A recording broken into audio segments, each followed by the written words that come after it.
Hello, hello. Welcome back to everyone. Welcome back to the podcast. Welcome back to Savage Healing. Oh my God. Let me tell you how much I love the new name and the new rebrand to my podcast. It has been a long time coming. And this is something that I have been really, really passionate about. And I know I've tried to do it in the past, but I guess I just wasn't like true to myself and wasn't all in. So now the shit has gotten real and we are just dialing it up like 10,000 notches. So I'm like super excited about all the episodes that are coming down the pipeline and just some of the videos that I'm going to create, not only on my TikTok channel and my YouTube channel. So that has also gotten a rebrand. So make sure you follow me on TikTok. The link is down below. So make sure you follow on TikTok at SavageHealing_AF and on YouTube at Savage Healing AF Podcast. So make sure you guys sign up and subscribe to both of those places. So follow on TikTok, subscribe to the YouTube channel. So this is one of the things that really lights me up and I'm very, very passionate about. So in this podcast, and I know I talked about it in the last episode about the whole rebrand. So I'm going to kind of reiterate on what we will be sharing here. So I'm going to be talking about all the real shit that nobody wants to talk about, that you're afraid to talk about, that you've been shamed to talk about. We're going to be talking about real savage ass healing. Let me tell you, this is not pretty aesthetics that you see on Instagram, like all that affirmations and being happy all the time and all that bullshit. That's not going to happen here. Like we're going to talk about real, raw, just vulnerable things that are authentic, that are triggering, that are just really, really just, they just have a hold on you. We're going to talk about, the traumas that you've been through, the inner child wounds that continue to surface in your day-to-day life. Okay. We know that if you do not heal the shit that keeps being mirrored back to you, it's just going to continue to show up until you face it and deal with it. Okay. Those are the things that we're going to talk about. So we're going to talk about, shadow work. We're going to talk about inner work. We're going to talk about those childhood wounds. We're going to talk about divorce because that is a topic that I know very well. We're going to talk about motherhood. Okay. Because a lot of us get lost in motherhood. We're going to talk about relationships and just the trauma surrounding really bad relationships and people that don't serve us and people who just hurt other people because they're unhealed and don't want to do the fucking work. So we're going to talk about all those things on this podcast, and it's going to get very real. So that is your warning. That is your disclaimer. Now, another disclaimer, I am not a therapist. I don't give medical advice, and I just share my real life experiences because I know this can help others out there that are listening. Okay. I have a lot of life experiences and a lot of things that I have gone through in my lifetime, along with motherhood, with divorce, relationships, and healing those childhood wounds and doing a lot of inner work and shadow work that has triggered me to the core, like has triggered the fuck out of me. Okay. So, and I've learned how to manage my triggers and how to figure out why things trigger me so that I don't have a negative response to that. So I don't live in that, oh my God, because of this, that's why I continue to feel this, that I continue to sabotage myself. What I can also say is that, yes, this makes me feel a certain way. Now I know why. Now I know how to navigate around it. And those are the things we're going to be talking about on the Savage Healing podcast and on the YouTube channel. Okay. So, like I said, I am not a therapist. I am just giving you my core, raw life experiences that can help you. Okay. So make sure you follow those channels and share this episode with somebody that really needs it. Okay. So in today's episode, I'm going to share what we're going to be talking about. Okay. And some of the things that I am going to share are going to be triggering. Okay. So make sure that you heed the warning. That is your disclaimer. Okay. So in today's episode, we're going to be talking about confusing chaos with love and the truth about toxic love. This is a very, very sensitive, hot topic because I have a story that I'm going to share with you towards the end. So let's get real right now as you're listening. what we call intense love, or loving your partner, your spouse, thinking that their chaos is love and that's how you should be loved because it's just chaotic all the time, is just something that is unhealed trauma that is dressed up in this sexy outfit, in this sexy, dressed up as this sexy just ambiance. It's not fucking love. It's unhealed trauma and projection of trauma onto you. Okay. So with trauma, especially when we spend lots of time and energy and losing ourselves and just conforming to, okay, maybe I shouldn't say X, Y, and Z because it might piss him or her off, you become trauma bonded. I know this very well because I was trauma bonded to my ex-husband and it was awful. Now, there is a difference between trauma bonds versus healthy love. Okay. And I'm going to explain both of them. Okay. And it's very important to recognize and be self-aware how your nervous system confuses the two, because it's very easy to do. Because you can confuse a trauma bond with healthy love. That is not healthy. Okay. That is chaos and it's damaging. Now, when it comes to trauma bonds, okay, trauma bonding is when you conform to, hey, if I don't do X, Y, and Z, I won't get yelled at. If I do this, he's going to do this. If I say, hey, I need to have a night out with my girls because I want to be an individual and I just want to socialize with other women, that is just not what you're supposed to do. Losing yourself in motherhood and being trauma bonded. Like, I guess the way he treats me, that's how you're supposed to be treated in a relationship. All fucking bullshit. No. Okay. And your nervous system can confuse that for love. Okay. You can't be trauma bonded to somebody because those patterns are unhealthy. They are not love. Now, when it comes to being loved correctly, being loved in a healthy way, this is going to seem foreign to a lot of you. It is foreign to me because I have never seen a healthy relationship up until my parents were together before my dad passed away. I have never seen healthy at all in any type of relationships at all. Okay. I do have healthy friendships with, 4 women that have been my close friends since I was younger, and this is 20 years of friendship.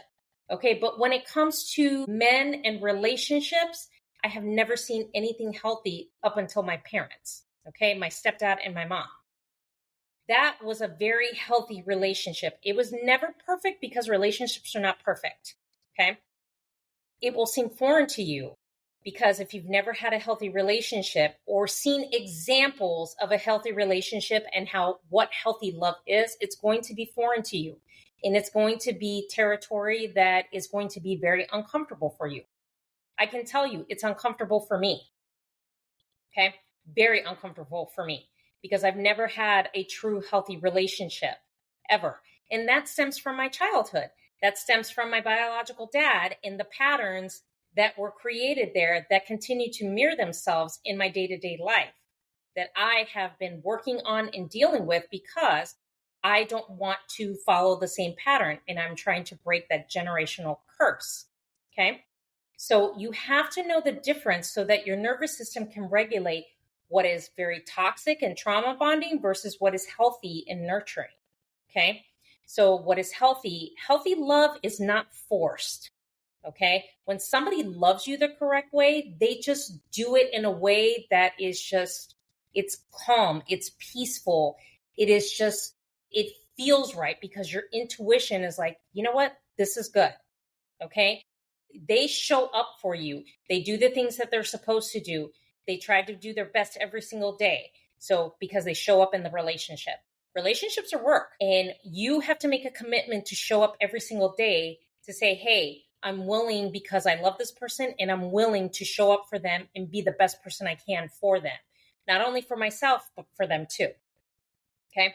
Now I'm going to share a little story with you about this very topic. Okay. And I'm going to share it at the end. So what are some signs of trauma bonding? You might say. So there's the highs and lows in the relationship. You're anxious all the time. You're obsessed to seeing what they're doing to make sure they're not doing something they're not supposed to. You know, they're good to you one day and then they're shitty to you the next. So the highs and lows. You know, people pleasing, like I just explained, where you act a certain way, you sacrifice yourself so you don't make them angry, so they don't abandon you, so they don't leave, and they don't break up with you. Okay. Now, here's the story that I'm going to tell you. And then I'm going to give you some tips for the end of this episode.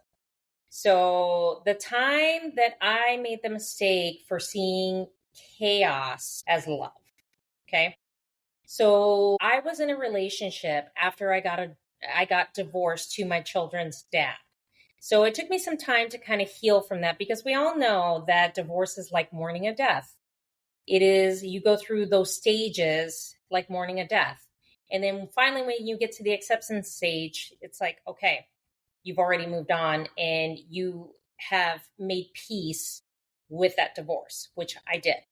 So a couple years down the line, I decided that I wanted to put myself out there to date again, because I really value marriage and a serious connection with somebody and want a serious relationship that ends in marriage. Okay. So I was dating somebody. He was a really, really good person. He had a lot of great qualities. And in the beginning, he did show up to the relationship, but one disagreement kind of unraveled just a lot of the things that he had not worked on. So when I would question things in the relationship that made me uncomfortable, he would give me the silent treatment and think that I was pointing out everything that was wrong with him and pointing all the things that he was doing wrong. And then when I tried to explain, no, I'm using I statements saying, I feel this way, or when this happens, is there a way that we could, try to communicate about the problem, saying that it's me and you versus the problem. Not that you're the problem and, I'm the one that's a victim. No, not at all. So he would take that in a very negative light and would refuse to communicate. So I wouldn't hear from him for days at a time. And finally, I told him, I said, listen, if this is the way you're going to treat me, I rather would have stayed married to my ex-husband because it was chaotic already enough. Okay. And throughout my entire life, my childhood and my entire adult life, I've known nothing but chaos in my life. Like I actually wanted peace and calm and just a calm nervous system and a calm brain where I didn't have to think so much. And that's one of the things that I strive for in a relationship. And so it's just, I was so attached to the chaos and I loved him and I was very much in love with him and trying to fix everything, trying not to set him on edge, trying to do this, trying to do that. And at the time I was in a very toxic co-parenting situation with my ex-husband because there was other external factors that were in play. And it was very difficult co-parenting with him, considering that there was this essence of him still trying to control the situation, even though we had been divorced for years, which sometimes those patterns do show up this day, but boundaries are a good thing. So this cycle continued until I had had enough. And I said, you know what? I don't want any more of this chaos. This is not healthy for me. And this is not love. If you're going to continue to give me the silent treatment and you're not going to communicate, because communication is one of my non-negotiables when it comes to a relationship. I have 5 non-negotiables for a relationship. So there has to be safety and security. Communication is the top one of my non-negotiables. And then I need to feel safe. I need to feel secure. Okay. Trust is another one. And being a priority in your life is another one. So I do have non-negotiables and those are my non-negotiables and I'm never going to waver. So because you're making things chaotic, I went ahead and I ended the relationship and I couldn't take it because it was just very draining. I was starting to lose who I was and it was mirroring the same pattern that I was in my marriage and in my, father-daughter relationship with my biological dad. And that is not where I wanted to be. Now, naturally, yes, he did come back and reached out to me and spoke to me and asked if he could talk to me. I said, absolutely. So I went ahead and met up with him, and he said what he needed to say. And I said, listen, I think you're doing a lot of good healing work, but there are a lot of things with relationships that you have not healed from. There's a lot of things when you were married that you have not healed from. And you have to get over when people are communicating with you, it's not saying that you're doing something wrong. It's saying that, hey, this makes me uncomfortable. What can we do to either find a solution or find a compromise? You can't take those things negatively. And he was itching like he wanted another chance. I am a person, I do not give second chances. I do not. I give you an opportunity to prove that that you deserve a second chance. But once you fail at that opportunity, it's game over for you. Okay. I'm a Pisces. I give way too many chances. But when I'm done, I'm done. Okay. And that's the Aries midheaven in my birth chart. So I have a lot of fire energy, which I'll explain in more episodes later on. So I gave you an opportunity. You didn't do the things and do the work and show up in the relationship like you should. Okay. And the thing is that there are standards in the relationship that I value, and you don't want to communicate about those. So unfortunately, I cannot. And I cannot sit here and give you chance after chance after chance when this is very chaotic for me. And we both agreed that we have never seen healthy relationships, never been in healthy relationships. And we were trying to figure that out when we were in a relationship together. However, it didn't work because he continued to let his old trauma and things that he had not started healing from. Because we're never going to be fully healed, everybody, okay? So don't get the wrong message. But there are certain things that you should at least try to say, okay, this triggers me. How do I handle it? This is a trigger for me. How do I handle this? How do I communicate properly and saying, hey, this bothers me because of X, Y, and Z? Communication goes a long way. That's why relationships are a lot of work, because people fail to communicate. All they do is they try to find the next best thing in the greener grass instead of working on the relationship that's right in front of you, or seeing the person right in front of you that is good for you and that is right for you. And you know that your intuition is screaming like, why are you fucking letting this person go? Okay. So it was very chaotic. And that's when I started to notice that, no, this chaos is not love. Okay. This constant silent treatment and me being in this circle of anxiety and chaos is not love. This is not healthy. So I ended it. And you know what? I always wish people well. And I'm pretty sure that he can find, somebody that is a better match for him. It's just not me. Okay. So those are the things in one of the relationships that I had that I mistook for chaos as love, which those patterns, especially when they're mirrored back to you, it's very chaotic, it's toxic, and it's not love. So here are some of the tips that I would give you as far as healing the patterns when it comes to, trauma bonding and knowing the difference between toxic and healthy. So self-awareness.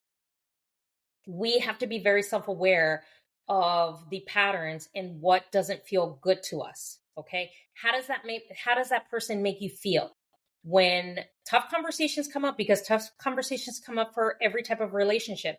How does that make you feel? What thoughts do you have? What kind of emotions does it bring out of you? You have to be self-aware, because that's how, you're going to be able to tell the difference. And then regulating your nervous system. When things feel like it's too much, it's like you need to step away, either go for a walk, work out, journal, whatever the case is, meditate to regulate your nervous system, because you can't operate out of chaos. And I've been a person that has had a very chaotic life for most of my life. And I am just trying to find that center and that regulation in my nervous system so I can be more calm and peaceful. Boundaries. Now, in the story that I just told you, I instilled a boundary in saying, no, I gave you an opportunity you did not honor my non-negotiables. And I said that communication was a big thing for me. So that is a boundary that I held firmly. And I said no. Okay. Because I want more peace, not more chaos. Remember, boundaries are for you. They're not for other people. It's not for the other person. They are for you. Okay. Because no is a complete sentence. Boundaries are for you, and to have healthy boundaries makes all the difference. Now, if it costs you your peace, it's not love, it's toxic. Okay? Because somebody, whether it's a man or a woman, should not cost you your peace whatsoever. If it is, fucking get rid of them. Okay? Even if it's friendships or different types of networking relationships, if it costs you your peace and it drains you, cut it off, let it go, and say goodbye. Because you need to have a regulated nervous system and have peace and calm in your life. Okay. So that is it for this episode. I hope the story and some of the things that I explained in this episode are good takeaways that you can implement in your healing journey and making sure you level the fuck up and don't let anybody fuck with you and cost you your peace. Okay. So thank you so much for listening to this episode, and I will chat with you guys next week.